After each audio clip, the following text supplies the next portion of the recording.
Yo, la información que manejo, que el Caputo que trabajó en este tema no fue Luis, sino fue Santiago.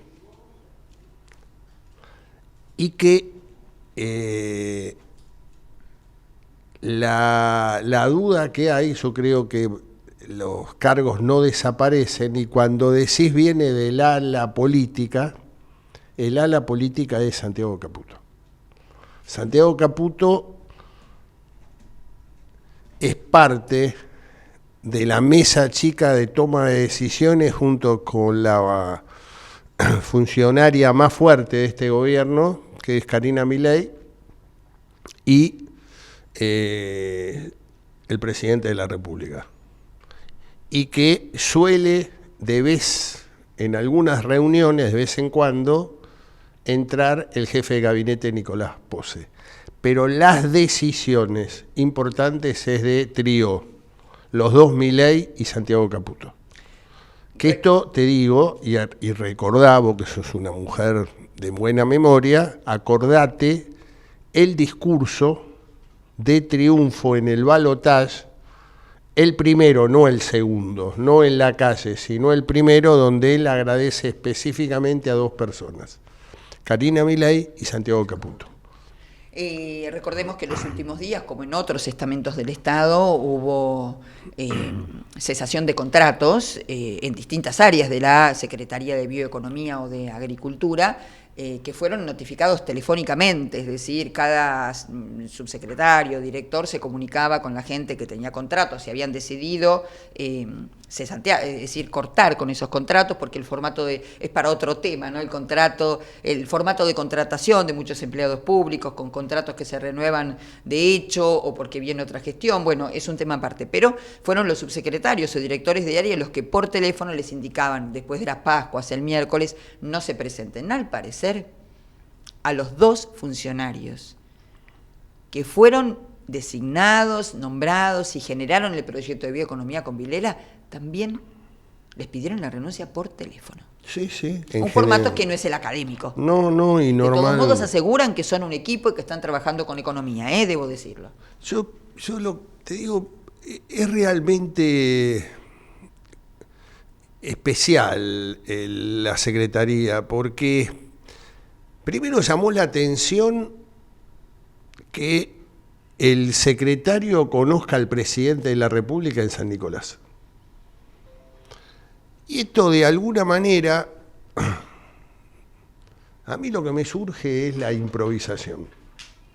O sea, nadie duda de la capacidad técnica, profesional del secretario de Agricultura de la Nación, O sea, por algo lo llaman el profesor. O sea, eso no tengo duda. Yo lo analizo desde el punto de vista político. Esa secretaría, que para mí tendría que ser ministerio, es, digamos, la generadora de dólares más importante, porque está representando al eje central del éxito o no de este gobierno. Están esperando, como en su momento esperaban la lluvia de dólares en este caso, que tiene que empezar a entrar en estos meses. Y sin embargo, es un gobierno muy enfocado y está muy bien en la macroeconomía, digamos, apuntando específicamente al eje central de la preocupación ciudadana, que es la baja de la inflación. Pero me parece también, Karina, y en esto tenés muchísima más experiencia, no edad que yo, pero mucho más experiencia, que el tema agroindustria es central. Y yo lo que no termino de ver es un programa de mediano y largo plazo. Un programa donde se empiece a generar toda esa potencialidad que el productor argentino tiene y que ya lo ha demostrado en creces, permanentemente. Y sin embargo, yo sigo viendo en algunos sectores de este gobierno que la improvisación le está ganando al profesionalismo. O sea, lamentablemente lo que viene sucediendo en la Argentina de hace muchísimo, creo que el clímax fue 2019-2023, con el gobierno de Alberto Fernández y Cristina Kirchner y Sergio Massa. Ahí sí podemos hablar de la improvisación absoluta que era llegar al poder por el poder mismo. Pero acá lo que sí se está notando, que Milei llega a la presidencia sin tener los equipos y la preparación suficiente para llevar adelante una situación, te diría, heredada de las más críticas en estos 40 años de democracia. Digo, de las más porque hubo un periodo, en el año 83, cuando el doctor Alfonsín asume como presidente, también era una situación crítica, pero fundamentalmente desde el punto de vista institucional. Había que recrear, después de años durísimos vividos de la tragedia argentina 76-83, con una guerra perdida en el 82 que fue Malvinas, digo, había que recrear lo institucional. En ese momento el doctor Alfonsín hablaba de 100 años de democracia. Bueno, estamos en 40 años, le fue relativamente bien, digamos, en ese concepto. Pero acá después lo que se ve en decir, ¿cuál es la idea? ¿Hacia dónde va la Argentina? Y yo te diría que ese es un tema que desde el 10 de diciembre del 2023, en general, fueron más dudas que certezas. O sea, no me llama la atención esto que pasó en el día de ayer. ¿Por qué? Porque creo que no se generan todas las certezas necesarias que el campo argentino está necesitando.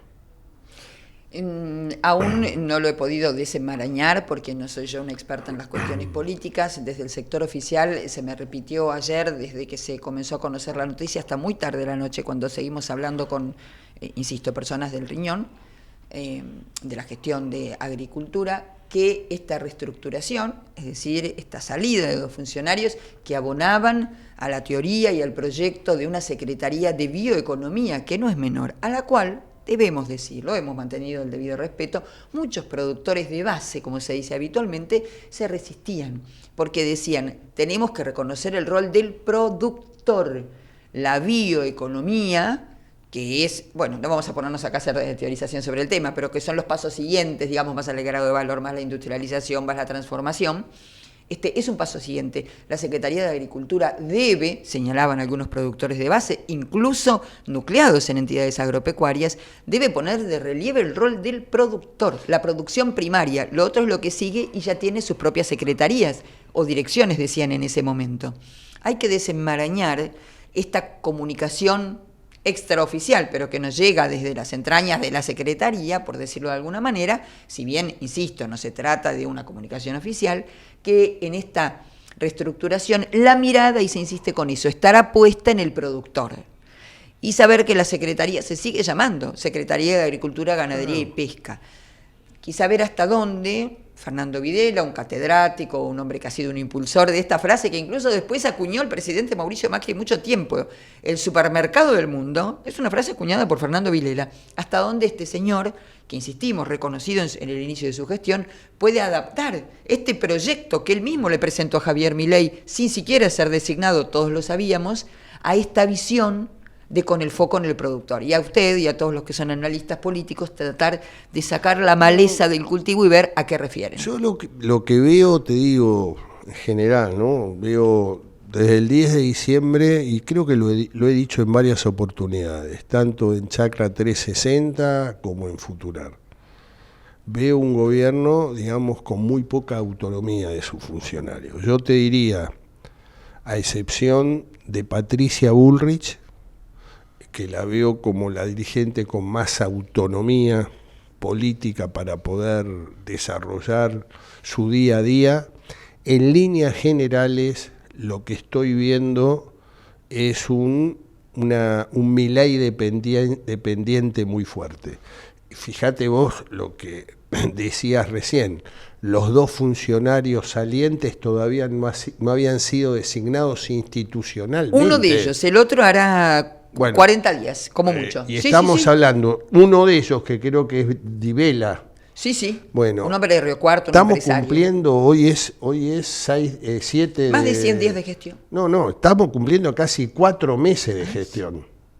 El 10 de abril, o sea, el miércoles próximo, son 120 días desde que Javier Milei asumió la presidencia de la República. Por eso te digo, es un momento muy especial el que vive la Argentina, porque la llegada de Milei puso sobre superficie un entramado político que se fue deteriorando año a año y en el cual hoy todavía los partidos políticos no pueden terminar de interpretar e internalizar qué pasó. Y esto creo que lo estás viendo. Yo ayer veía o escuchaba una declaración del vicerrector de la Universidad de Buenos Aires, Emiliano Jacobiti. Qué notable. Realmente, pero te diría hasta preocupante, porque es realmente, viniendo de una a su vez dirigente radical, te Tan diría... cercano además al presidente del del radicalismo, un partido partido histórico. Te diría Digo, Martín, es muy cercano a Martín Lustó. No, es, Muchos lo nombran como su alter ego. Es más, muchos dicen que es el jefe de Martín Lustó, claro, políticamente hablando. Yo no llegué a tanto. No, usted sabe pero más. digo, lo que voy es un planteo, pero te diría discriminatorio, un planteo fascista, me animaría a decir. Digo, cuando vos escuchás ese tipo de declaraciones, vos decís, ¿qué está pasando con la dirigencia política? Y ahí también entendés un Milei que claramente su equipo, no tenía su equipo, no estaba preparado en su integridad para asumir el rol que asumió y que indudablemente se avanzó, se está avanzando mucho, está atacando fuertemente la macroeconomía, indudablemente el tema inflacionario sigue siendo el tema central y están trabajando activamente. Alineó claramente la política internacional de la Argentina, lo hemos visto esta semana, no es casual que ante el desaire del gobernador de Tierra del Fuego, en la presencia de la generala Richardson, fue el presidente hasta Ushuaia, o sea, creo que son ejes políticos muy fuertes, pero digo, me parece que lo difícil de esto, y esto fundamentalmente al gobierno no le viene bien, cuando tenés una dirigencia política opositora, sin poder interpretarlo, decía días pasados en el editorial del último programa de Futurar, es negativo para el gobierno, porque ¿con quién dialogas? ¿Con quién cerrás acuerdos? O sea, la crítica que se le hace a Milei es muy difícil llegar a acuerdos. Y la pregunta que yo me empiezo a hacer, el gobierno, ¿con quién cierra acuerdos? Para poder implementarse con políticas de mediano y largo plazo. Poco después de la asunción de Milei, recuerdo perfectamente, usted dijo en esta mesa, ¿quién es la oposición? Y nombró al presidente, al entonces todavía no presidente del radicalismo, a Lustó nombró a Sergio Massa y dijo, ¿quién es la oposición? Todavía esa pregunta no tiene respuesta. Pero que no tiene respuesta, ¿por qué? Porque lo peor que le está pasando a la política argentina, y un poco lo decía yo el jueves a la noche, es la ausencia de liderazgos. Hoy la Argentina no tiene liderazgos sólidos a excepción de Javier Milei. O sea, fíjate, mirá todo el escenario. Un radicalismo con un presidente de partido que vota de una manera en el Senado de la Nación y sus 12 pares senadores votan otra cosa de lo que vota el presidente del partido. O sea, en una ley clave, además, un proyecto de ley clave. No era una declaración de una fiesta, una festividad de un pueblo en el interior, que es igual de importante, pero que no era tan abarcativo. Un expresidente, Mauricio Macri, que quería abarcar todo el PRO y de pronto Patricia Bullrich se le plantó y tuvo que terminar negociando porque no tenía el volumen político suficiente para poder sostener sus posturas. Una Cristina Kirchner y un Máximo Kirchner hoy totalmente cuestionados dentro del Partido Justicialista, con un Partido Justicialista sin brújula. Y te digo más, y con esto voy cerrando.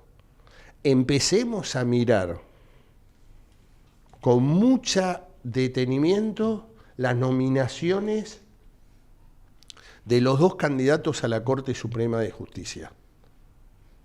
Ariel Lijo un tema y que García quedó Mancilla. dormido. Digo, Habría que decir como del Turandot, ¿no? Nessuno dorma, porque es un tema que Nessuno dorma. es un tema institucional de fondo.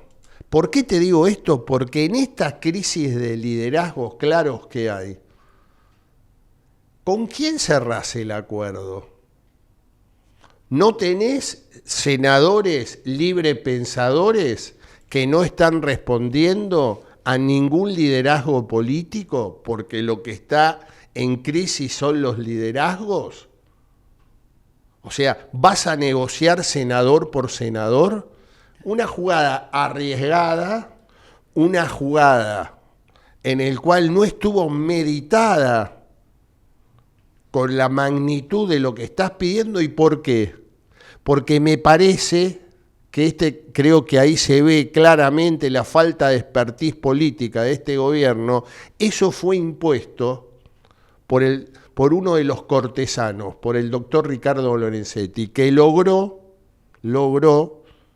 poder convencer al presidente de la República de esta jugada. Pero claramente es una jugada de alto riesgo, porque hoy, al estar en crisis los liderazgos políticos, va a ser muy difícil consensuar los 2/3 necesarios para poder designar a los nuevos integrantes de la Corte Suprema de Justicia de la Nación.